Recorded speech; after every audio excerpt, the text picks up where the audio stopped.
Welcome to World of Marketing Podcast, a Foster Web Marketing production. Here's your host, Tom Foster. Hey everybody, it's Tom Foster here, the World of Marketing, Foster Web Marketing's World of Marketing Home Edition, coming from my home studio. And I've got the lovely Mischelle Davis all the way from the West Coast, from Seattle, Washington. And here she is with her Space Needle hat promoting tourism once we open the country again, which may or may not be Easter. So yeah, we hope that happens. You know, we want to be optimistic, right? right. We absolutely do. Yeah. But I'm sort of the plan for the worst and hope for the best. Yeah, exactly. Right. So I'm planning that it's going to be much longer.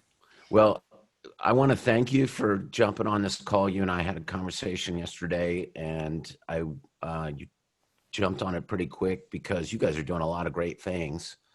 And we just did a podcast a couple weeks ago when you were here in town, right when everything hit the fan, especially out in Seattle, and you guys made it back. You and Ian made it back okay, but everybody's healthy where you are, and you're so far so good. Yep, so far so good. So we didn't catch any cooties on the airplane coming That's back from good. Virginia.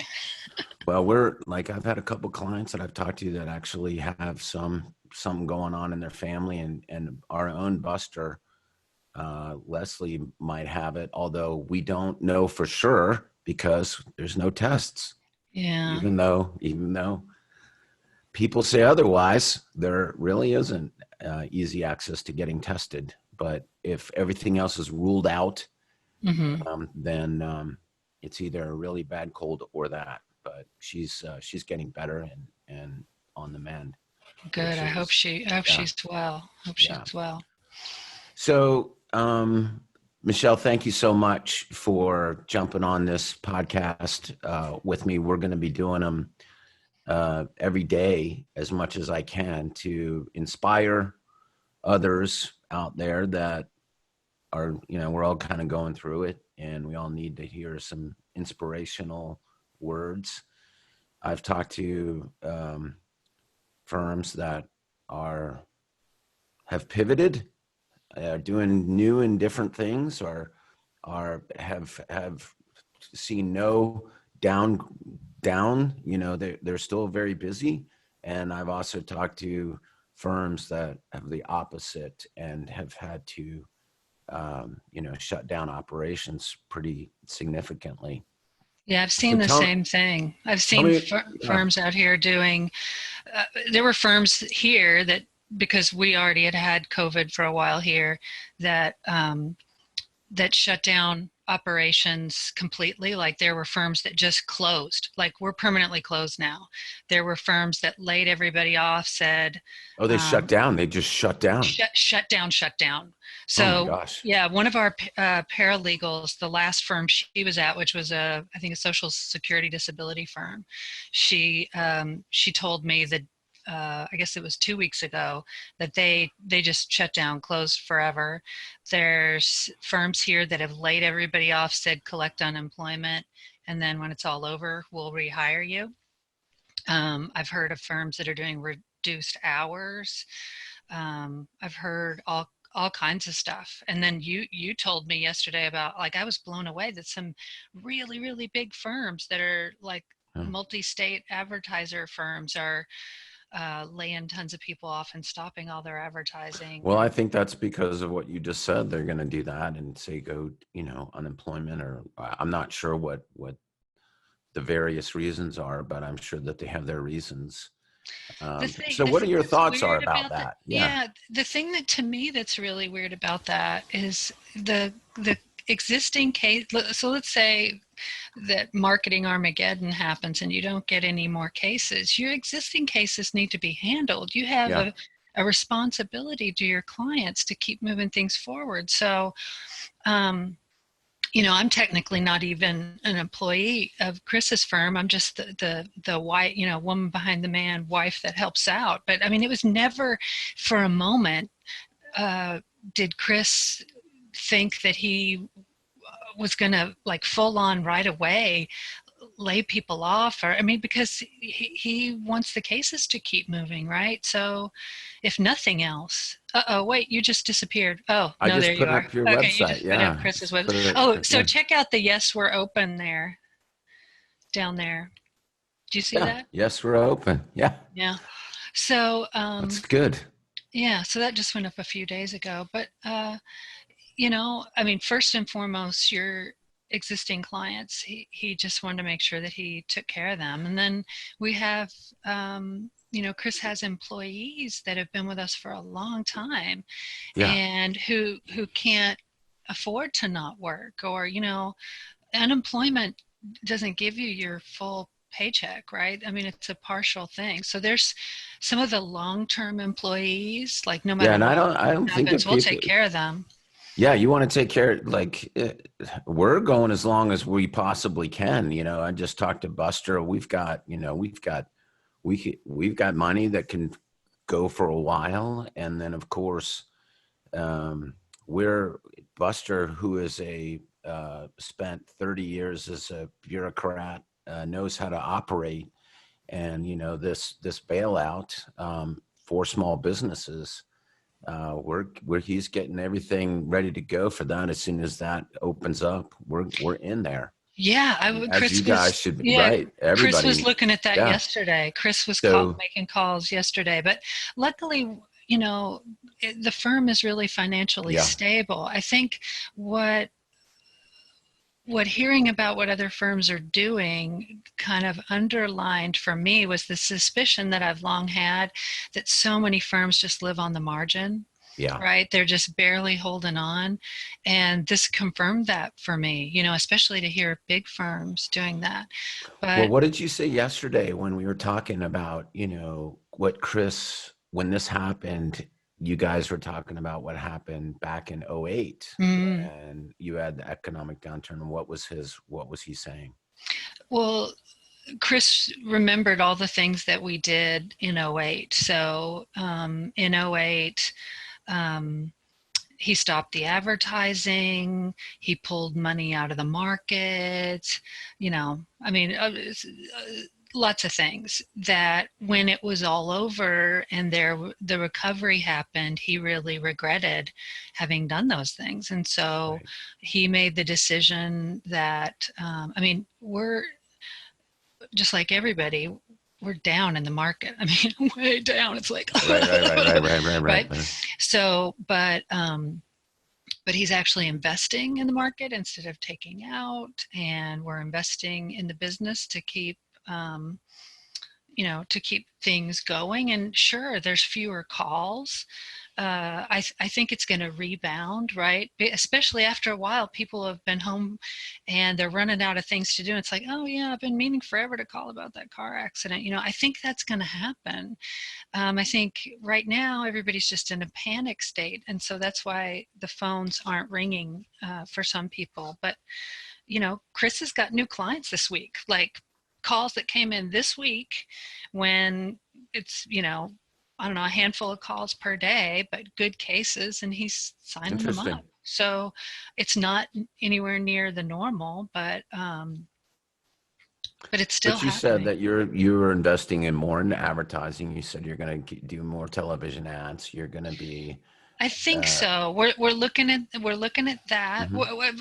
We're for sure not going to stop Right. anything, right? That's the number one thing, and we will revise creative um, as appropriately, and then yeah, more people are at home, more people are watching TV, so it makes sense maybe to do that. Although I have to look at the where, because I think the viewing behaviors are going to be different than we're used to, right? So, I mean, you do something thoughtful, just like you don't pull the plug automatically and say, oh, the sky is falling, let's fire everybody. And, A lot of like, people are doing that. A yeah, lot of but people are doing that. you also And don't just shovel more money in and say, okay, let's right, go. irresponsibility. Sure. Yeah. But one of the things that, and you and I have talked about this a lot over the years, is that, when you choose a lawyer as a consumer, that, you probably do that only once or twice in your life.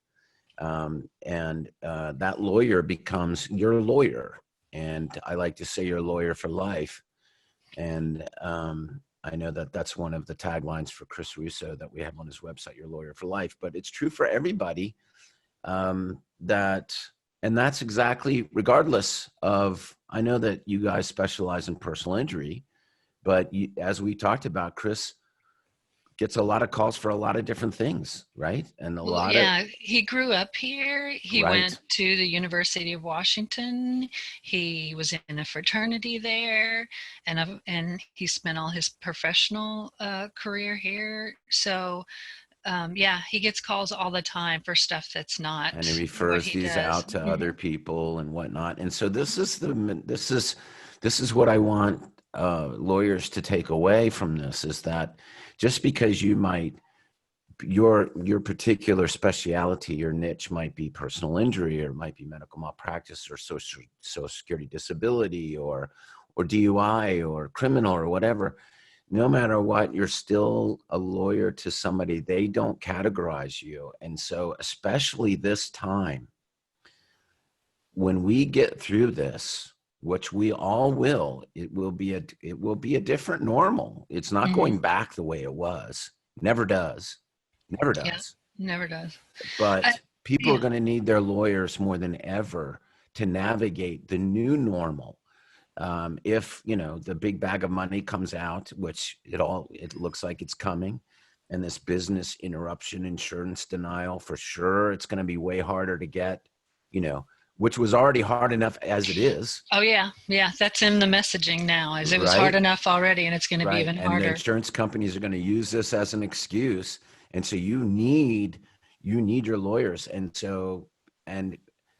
here's what's going to happen. If you're not staying in front of your clients through your messaging, through your email, through your social media, through your television advertising, through your whatever you're doing to stay in front of them, then they're going to go somewhere else.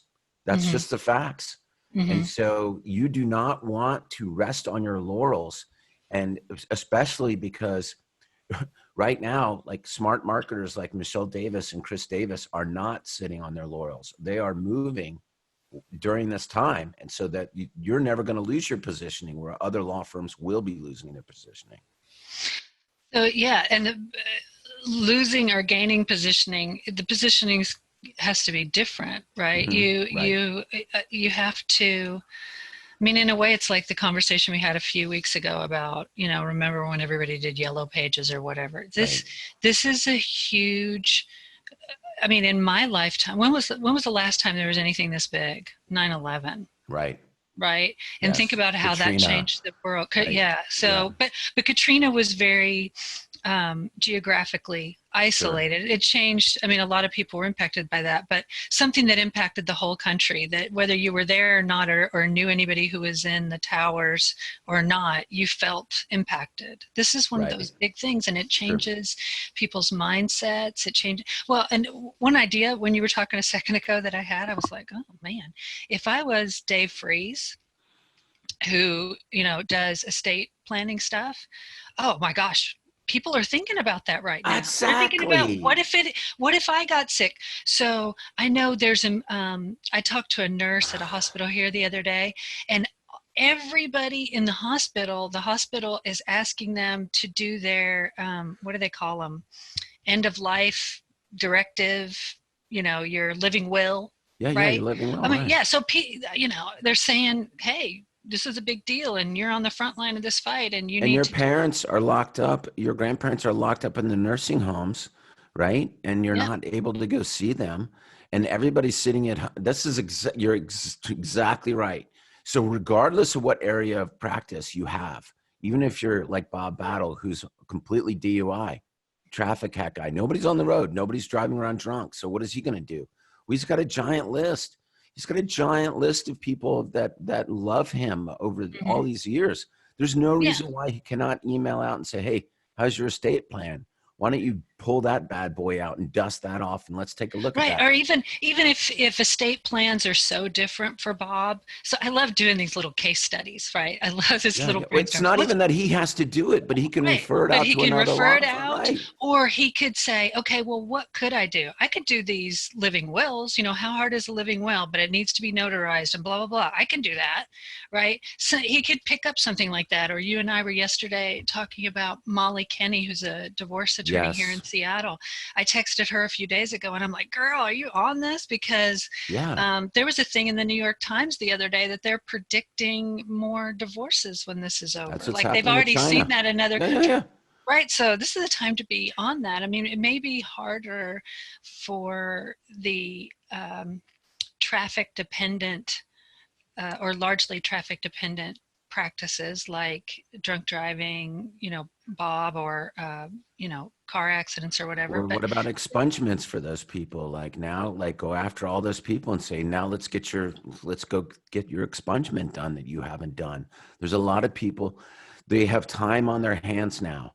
And, you know, you're 2 weeks, 3 weeks into it now. We're kind of we're 2.5 weeks. Yeah, we're like a week into it. But as they sit around their house and they're like, okay, this is all fun and dandy, but now I've got to get back to work, or now I need to be proactive. Mm-hmm. Help them. You know, you don't continue to email them about COVID-19 over and over and over again. You know, that's old news. It is old news. I mean, like, let the rest of the media do that. Let the rest of the media do the body counts and all that sensationalism. But what you need to do is help your clients recover, help your clients do things while they can't go back to work with their time. Mm-hmm. And instead of binging on Netflix, instead of doing whatever they're doing, like, let's get that will out. Let's go ahead and get your records expunged. Let's go ahead and if you were thinking about a divorce, if it wasn't good before, it's going to definitely, just like what you were saying, it's definitely not going to get any better. Let's talk about it. Let's. Or, you so know, many opportunities. There's so many. Another one that I was just thinking of, and somebody can go run with this idea. I think we're busy enough, and we're looking at this also as an opportunity to get caught up on cases. But so I don't think we would do this idea that I just had. But you know, people are freaked out. It's going to be really hard to navigate all this. Do I qualify for unemployment, or this or that or that thing? I mean, you're a lawyer. Go study bankruptcy, it. Figure it out. So go figure it out and push to your list that, hey, if you don't know, can you qualify for this thing or that thing or that thing from the stimulus package? Call me. I'll help you navigate that. I'll help you. You know, just advising people through it. Right. You know, or being their lawyer, you're their counselor. That's the point. And so that's always what it is. It's not waiting for that. Okay. Because especially for like a firm like you guys, where an accident happens, it's not something that's premeditated. It's not something that, you know, anybody's thinking about. So it's a reactionary thing. And so you want to be there. So if something happens to one of your clients, one of your people, your family or your friends, that you're the first people that they think about, instead of like, well, let me go to Google and do a blind search for somebody. That's really the point here, is that we're trying to make, is that your list is your gold. Your list is your family, your friends, all your past clients. No matter what you did for them, you should be communicating to them as a lawyer to help them no matter what it is. That's really it, no matter what it is. Well, and if you're somebody with a smaller list, so you're like, well, okay, you know, all right, Mischelle, that's great, because you guys have tens of thousands of people on your list or whatever. But you're like, my list is small, or, you know, whatever. Okay, so let's pretend for a second that none of what we've just been talking about applies to you, or it could apply, but for whatever reason, it doesn't make sense for you, right? If you did nothing else but take this time to give extra TLC to your current clients, the cases that are open that you're working on now, or the cases that closed in the last 2 years, right? Like we talked about yesterday, I've got a couple of people who everybody's all of Chris's employees are working from home, and there's a few people who can't really do their job from home, right? So what should those people be doing? Well, those people can now be calling and Right. They making can be doing personal other things, calls right? to clients and saying, hi, Chris asked me to personally call you and find out how you and your family are doing during the coronavirus crisis. How are you?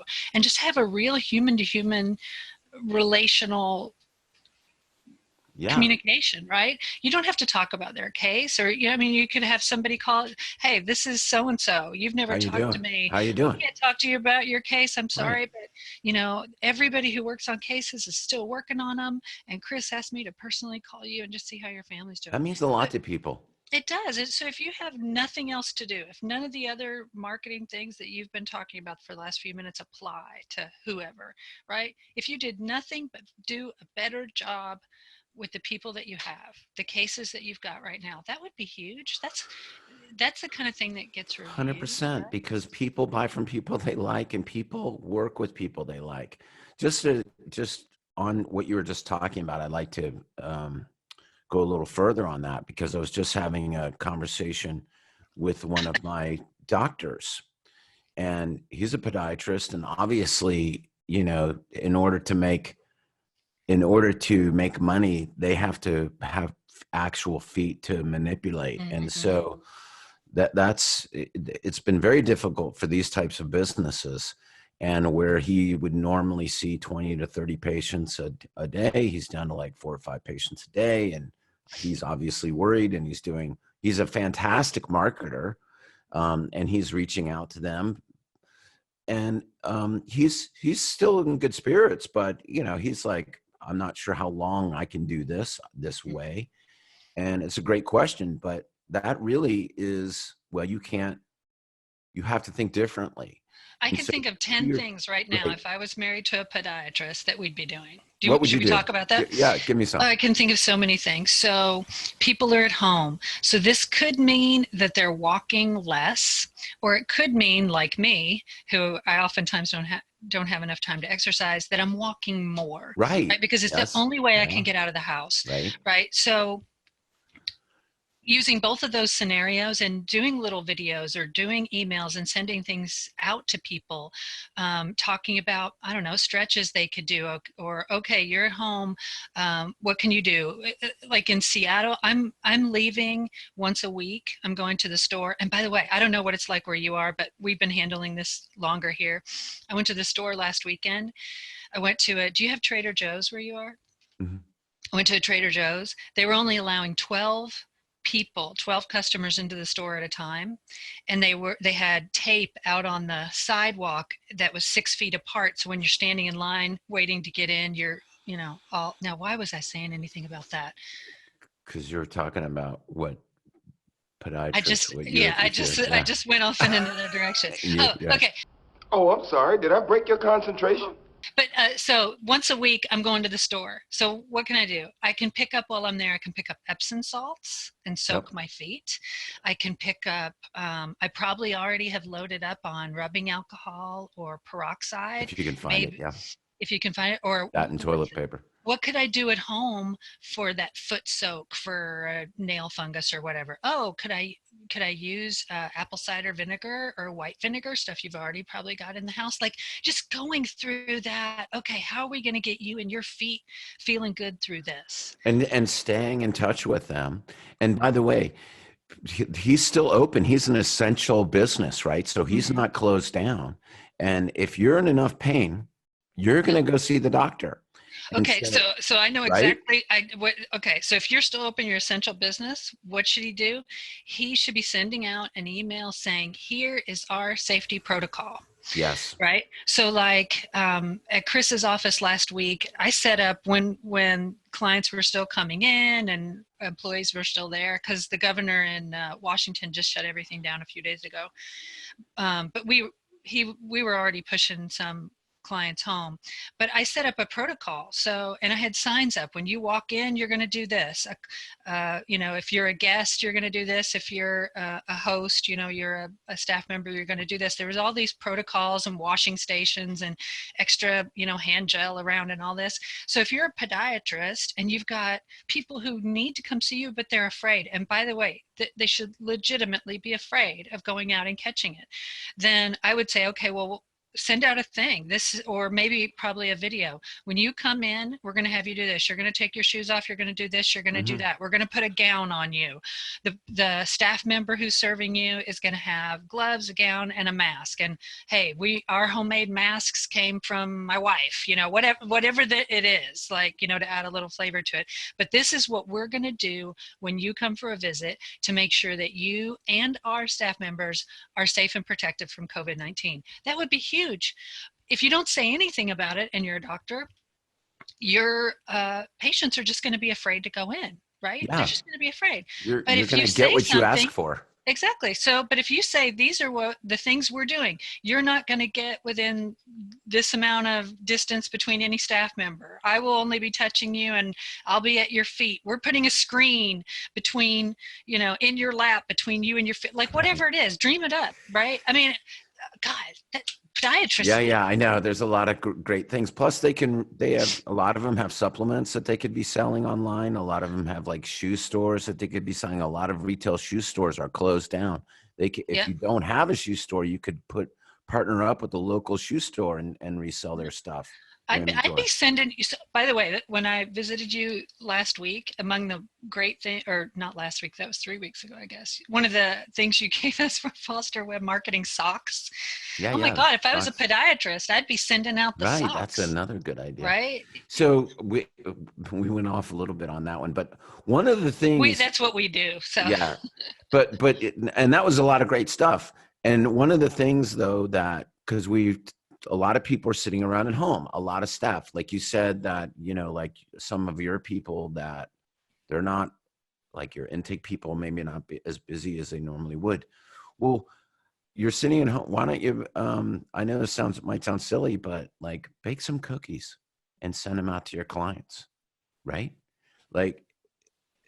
Duh. I mean, simple stuff like that, thinking about you. We're all stuck at home. Here's some home-baked cookies. Yeah. Or I'm or really, popcorn really or just stuff. Something, Right. a little care package. I hadn't thought about care packages at all. That's brilliant that you brought that up. A little care I was thinking earlier this morning, I need to dig out my sewing machine and maybe make a few masks. I don't know if I could make them in masks like that, but with your logo on them. Well, you'd have to have the right Gretchen materials. on that. Gretchen usually makes those hats. We could get her to make FWM masks. That would be cool. I wonder if do you have FWM fabric?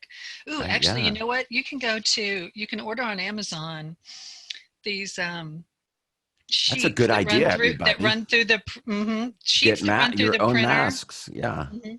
There's sheets you can run through the printer you can print a logo on, and then you cut them out, and then you can iron them onto t-shirts and stuff. I know this from doing little things with the kids when they were young. So you could do that. So, just as a little side thing, right before this went down, I ordered from my haberdasher, Todd Baldwin, who Chris has gotten some stuff years ago, but my jackets, I actually have the lining is going to be FWM logo. So I'm looking forward to that. Oh, nice. So that'll be cool. We'll see. Very nice. So what I'm was excited the thought about that. I just had here a second ago too? I just about had making masks with your logo on them. Yeah, no, I had another thought. What was it?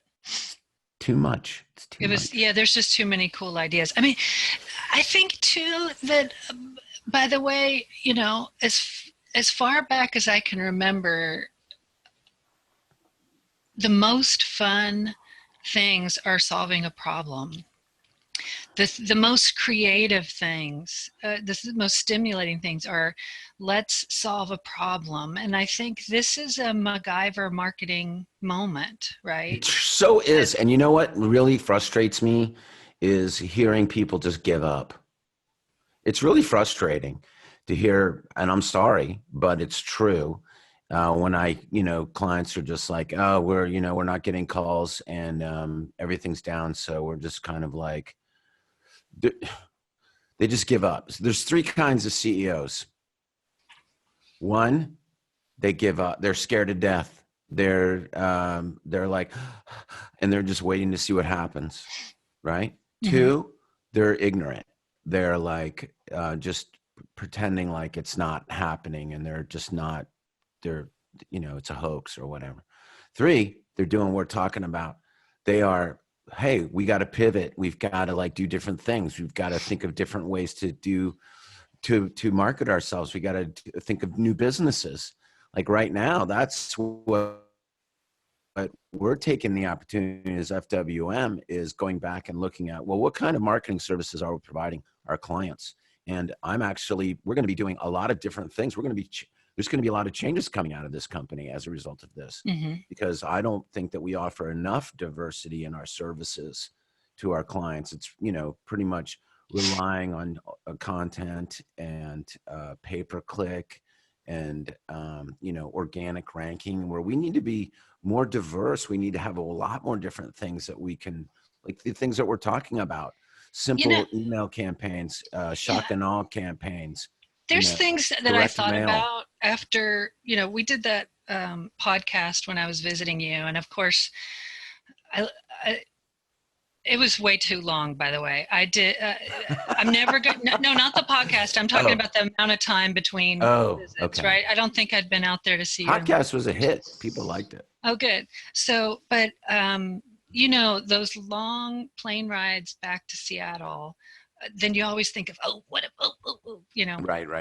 And one of the things that came up for me that it's always so stimulating to hang out with you guys, talk about things and brainstorm things. And I had this thought, like, why aren't more clients going to you and telling you more about their business and their problems?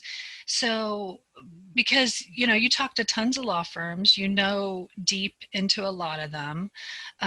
Plus you have these creative problem solvers there and other resources. Like, I know sometimes you'll have somebody with a problem and you'll call me or one of your other clients, hey, what ideas do you have for them? Like, it's a great resource. I don't understand why more people aren't flying out to see you or paying to have regular, brainstorming sessions. Or well, it's happening more now.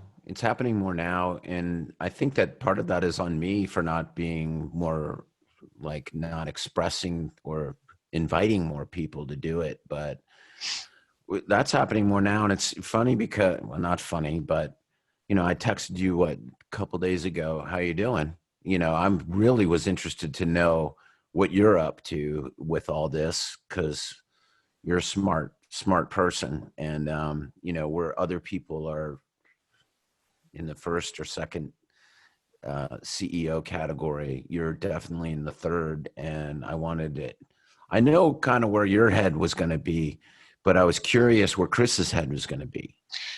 Listen, Chris is, like I said, it's his business. I technically am not even an employee. I just see that it's my job as his life partner to support whatever he wants to do. And so if he wanted to be dialing it back, I would tell him what I think. I would tell him I think you would argue with him, right? I would argue with him. But ultimately, if he wanted to dial it back, then that's what I would do for him, right? But he wants to go full steam on it because he has such regrets about, how he handled the 2008, 2009 thing. Right. And it's a lesson to everybody. It is. And then I think too, the kinds of cases he's working on now are really different from back then. And the kinds of cases he handles now were just more connected to the clients, right? When you're handling a really big wrongful death and catastrophic injuries, quadriplegics and stuff like that, there's no way you can serve their case without learning a whole lot more about them as people and how what's happened to them has impacted their lives. When you're doing, little soft tissue chiropractic fender bender cases, you don't really need to get that deep with people, because it's Sure. really about these certain little facts. And so he I think he's more connected to the clients now than he even was back then. And the cases have to keep getting worked on. The statutes aren't changing, right? The requirements and the deadlines and the response times and all that lawyer stuff that I don't know, none of that's changing, right? So he's got to show up and have the staff show up. And it's going to be a lot more challenging. And I know that Chris likes that. I shared the story, which I thought was, and I'm going to remind you of it because Ian was talking about it when we were all sitting around, about that case that came in, and it looked like it was not a big deal. It looked like it might have been like a $20,000 or $25,000 settlement kind of case. Mm-hmm. And you'll remind me of the specifics, but it ended up being somebody that was out, and they got in an accident, but the other person didn't have insurance, but yet the person that was in the accident was in a company vehicle, right? You know what I'm talking about now? And this turned into like actually $1 million, a multi-million. Yeah, there's a lot of those, like. Well, this same kind of thing happened to one of our other clients, in who just settled a personal injury case, just because they did a little bit more due diligence, and they looked at it more than just. And I think that goes to what your point was about Chris, like looking into them more, and instead of just.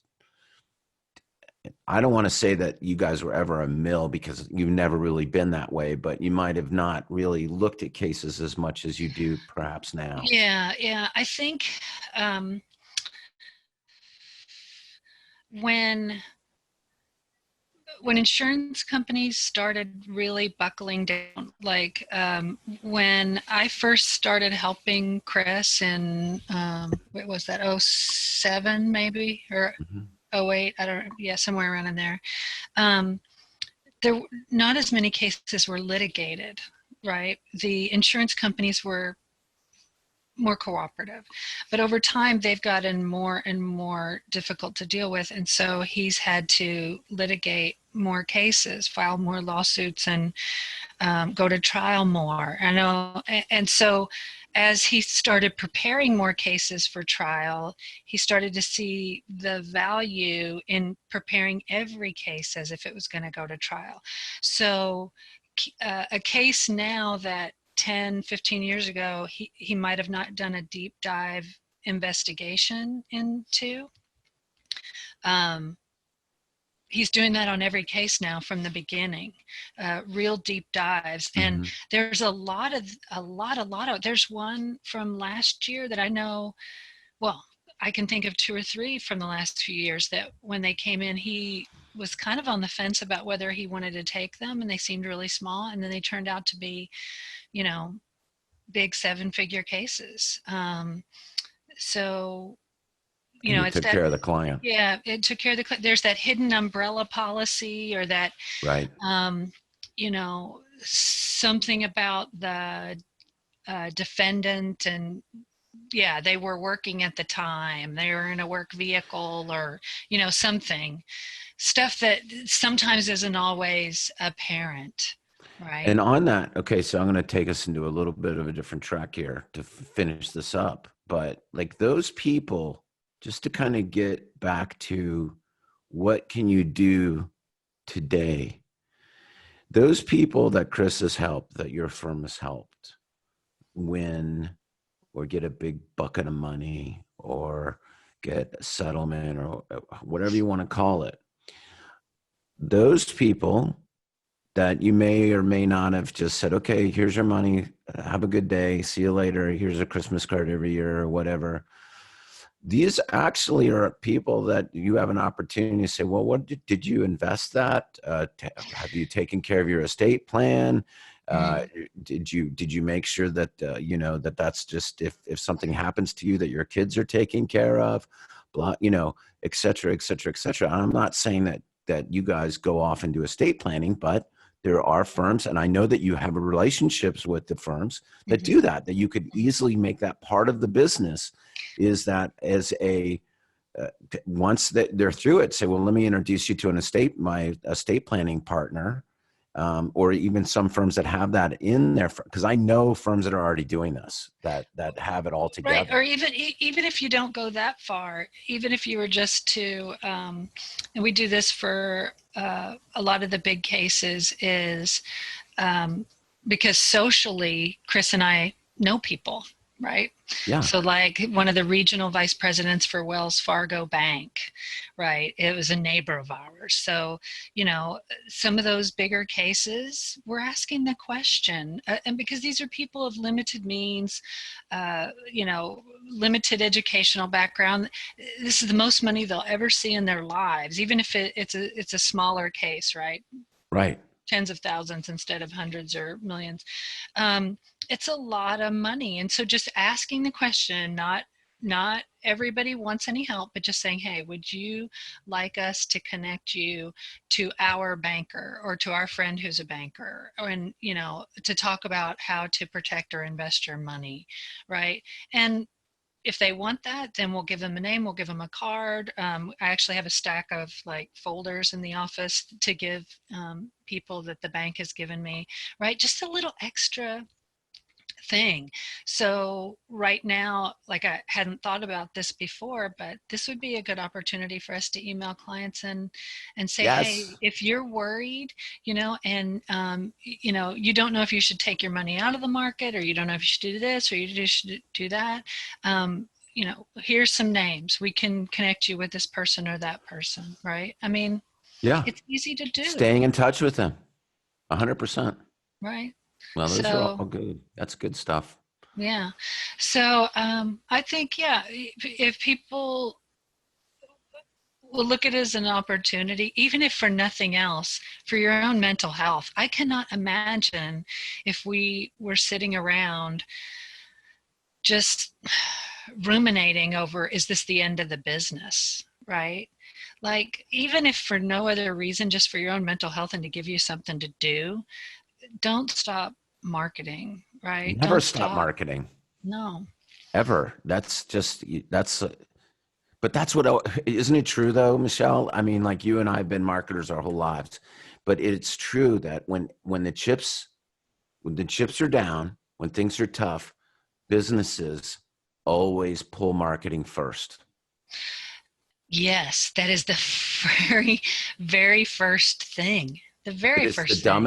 It's the dumbest thing to do. Right. It's because it's the big money. It's like, and they think that, oh, well, like in some case, like, well, we can't do the work anyway. Well, you can. It's going to be way harder to kick that. You think that you could just kick that start again? It takes months.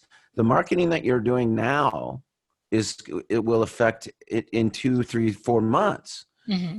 And it's not immediate. Like, that's the thing. And if you think that you're just going to stop it today and then turn it back on and it's going to have an immediate effect, you're sadly mistaken.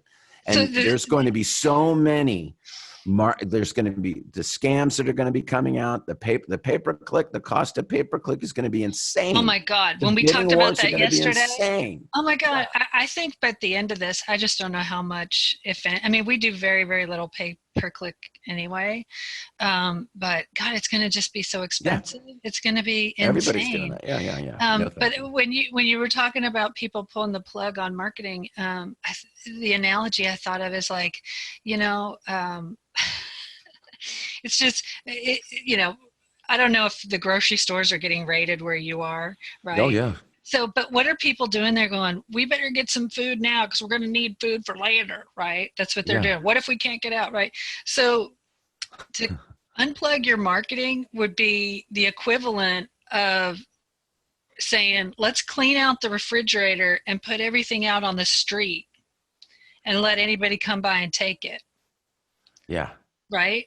Yeah. Right. So, and we're just going to do with the saltines in the pantry, right? We'll get by with the saltines, right? And let's put everything in the refrigerator on the street, right? It's the opposite of going in and loading up on toilet paper and paper But towels. Right? but can we talk like just real quick? What's with the toilet paper? I don't understand. Is there, You know, what is it? I don't understand. So a full month ago, when things were really starting here, but weren't for you in the rest of the country, Chris and I went to Costco on a Saturday, and I was like, okay, here's our list, and I'll get paper towels and stuff. And I couldn't find them anywhere. And I asked somebody in Costco, and they said that morning they had sold out of paper towels, toilet paper, bleach, all these things 15 minutes after the store opened. And I think part of it is this, I was talking to somebody who said, since 9/11, think about what movies were like for the 10 years before 9/11 and the 10 years after. Remember, okay, so think about this. So remember Mad Max, dystopian, Oh, yeah. right, in the 80s, right? There were hardly any movies like that back Right. in That the was day, its first right? of its kind. There were a few. Well, think about how many dystopian movies you've Sure. seen since 9/11, right? So people's mindset is, because what you put in what you read and what you see does soak into your psyche. A friend of mine who's a therapist told me that she thinks that it's dystopian novels and dystopian movies and people thinking that this is the end. And everybody has gone out and bought all the guns that there are and all the ammo that there is to be had. And you think like, wow, why do people do that? And I saw a picture that somebody posted on somewhere of a lady in line at Costco or something that had like her complete cart full of gallons of milk, like had to be 20 or 30 gallons of milk. Like, how can you possibly drink all of that within, a period that before it goes bad? Right.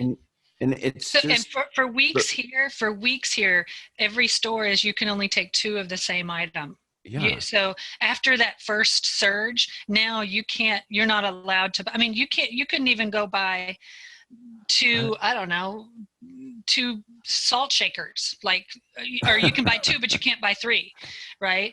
Or I wanted to buy ice cream the last time I went to the store, and I was going to buy 3 little quarts of ice. They only let me take 2, right? Yeah. And I mean, I'm not trying to, make fun of anything really. People need to stop being so selfish, like stop being so like me, and screw the rest of the world. Right. Yeah. That's my thinking. I mean, we're going to get to another side of this.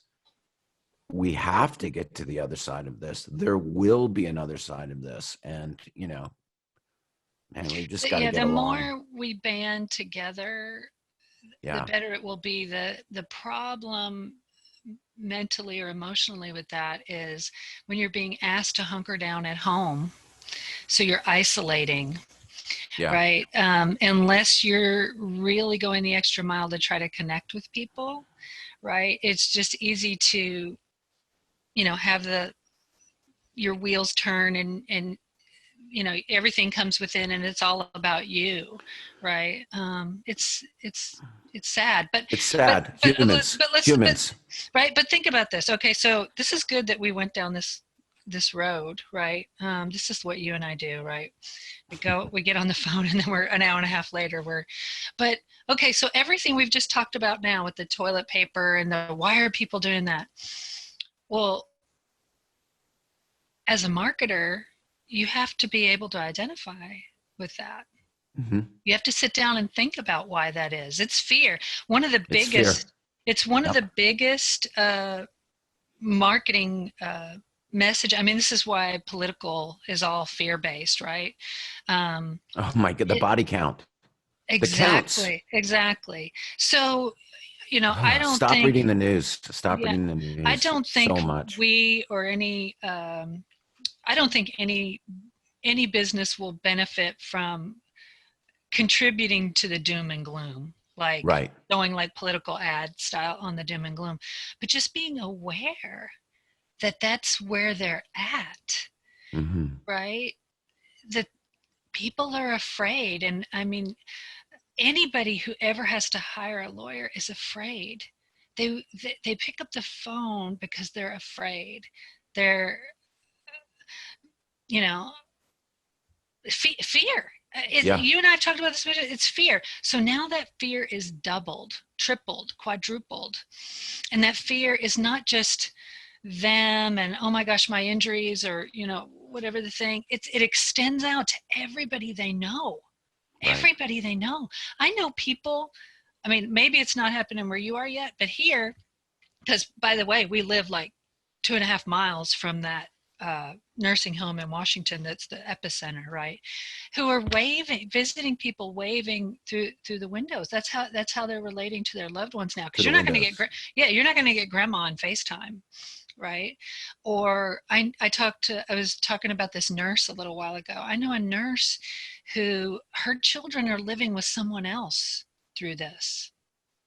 Because one of my good friend's daughter, who's a nurse, new nurse, actually, pretty recent. They're sharing masks. It's like, do not go to the hospital, man, until they get this thing worked out. Listen, this is the okay, thing well, the we're nurse doing called it, me though. about. I don't want to do this stuff. I don't want to go down this road and talk, because there's plenty of stories of. But it's understanding that's the mindset. That's where people are at. Or like one of Chris's legal assistants, he had me set it up so everybody can work from home. Well, working from home sounds great, but if you got a bunch of kids at home because the schools are closed in Washington, we're doing virtual teachers. Charlotte's a teacher, but she's at a private school, and my kid goes to private school, so Jackson has virtual, but the public schools aren't set up for it here. The public schools here have said, if we can't provide it to everybody, then we're going to provide it to nobody. Right. And they can't provide it to people who don't have internet at home, so they're not doing it. So you have employees or you have clients who now have all the kids at home. Like, you've got to think about these things because it impacts their decision making and where they're at and what they need. And right. But I guess the bottom line, and we got to wrap this up because I got another call starting here, and because you're right, we can go on. Oh my God, we could go on and on. Have we been on for like an hour? I think that we should have another call here to check up on things in a week or so, just to kind of see where things are. But the message is really, don't stop marketing. Do not give up. Change your message. Don't be tone deaf. Don't be like, the same old style of marketing doesn't. Right. But also you got to be super careful. If you're going to put anything about COVID or coronavirus in your messaging, like I saw, I'll email this to you after the call. I saw a lawyer TV ad from another state yesterday where they clearly jumped in the studio, wrote a whole thing, and it's all COVID. And it's just like, oh man. Yeah. Be tasteful. So, right. Right. You got to be really careful. I mean, it's almost better to do nothing than the wrong something, right? Like, you got to run things by people. That's what we had. The first message out, I think we sent last week I thought was nice. And that was all we needed to say about it, and now the message that we're constantly putting out is, well, here's what's going on. And the email, did you get that yesterday about Google's, not doing reviews, Yelp's not doing reviews, although they might be accepting them. You might be able to add, it looks like it's working, but they're just not getting posted, and like making sure that your Google profile says that, what your hours are and things like that. That's important stuff to do. But, we want to be just like what you're doing, being a positive message to your clients. Hey, we're still here. We're still here for you. Here to answer any questions, whatever we're still working on your cases. Same thing is true of us for our clients. We're here to answer any questions that you have. If you need some ideas of how to market yourself, don't give up marketing. If you need some ideas, let's talk about it. Yeah, your business is going full on. I mean, a technology business. Everybody. I mean, you have more employees. We're virtual anyway. Home. Yeah, you're virtual anyway. So like nothing's stopping for you. Nothing that stopped doesn't really us. change. Yeah, and it's a matter of fact. Like Buster and I were just talking about that, about how we pay this enormous amount of rent. We don't really need it. Everybody's perfectly fine working from home. It's only for that video studio that we need that space. Although we do like to meet people there. Anyway, Mischelle, thank you so much for taking the time out of your busy day, whatever closet that you're in, your tech closet that you're in there. So look, you can see that's the hose for the vacuum system of the house. That's great. All right. Well, thank you for sharing that with our viewers. Anytime. Thank you for being you and leading the charge. Thank you so much. And we'll talk to you and check in again in about a week or so. Say hello to everybody and say my best to Chris. Okay? Will do. Talk to you later. All right. Talk to you soon, Mischelle. Thanks so much. Bye now. All right, everybody. It's Tom Foster at the World of Marketing, coming to you from my home studio, and Mischelle Davis from her home studio in the basement of her, whatever that is. In the Harry Potter closet. Talk to you all later. Bye now. You take care.